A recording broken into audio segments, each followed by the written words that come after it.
So I'm still on step 4 of 5 practical steps to loving you. And I do feel like I could do this for, I want to know, the rest of my life, and always have something to say about how it is that we love ourselves. And I really do believe it's a remembering more than it is a learning process, because once you start to get in touch with who you are, you start to remember who you are. You start to remember the things that matter. You start to love in a way you haven't loved in a super long time. No matter how nice of a person you are, no matter how well things might be going for you on the outside, there is nothing that can replace the truth about being authentically we, authentically you, and authentically me. And this requires knowing thyself. This requires knowing who you are. This requires loving who you are. So that step 4, that's all about investing in you.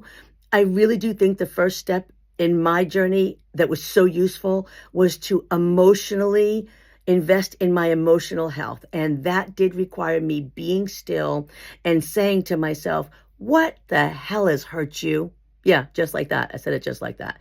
And then just allow myself, oh, it's warm in here today. Then just allow myself to be in a place where I really say, dang, that hurt me so much, or that crushed me, or that really just, because you just keep it moving. Things hurt you and you're like, I got to keep going. I mean, I pay my own bills. I do my own stuff. I got my own, you just have so much responsibility sometimes, or just the fact that you don't want to deal with it. You don't have the emotional maturity to deal with it, perhaps. The joy is that when you choose to say, okay, I'm going to start loving me, when you make that decision, when you sit with yourself and say, what has hurt me? You'll be surprised how many beautiful things, that the item might not be beautiful, but the result is beautiful, because you choose to love you enough to say, I'm going to listen.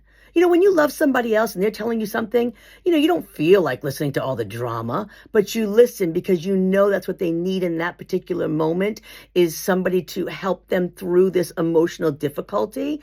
Well, let's do that for yourself. Can you? Can we? It's such a beautiful thing. So to be able to feel that emotion, first face it, have it come to the surface and face it, and then to feel it, acknowledge what emotion it really does cause for you.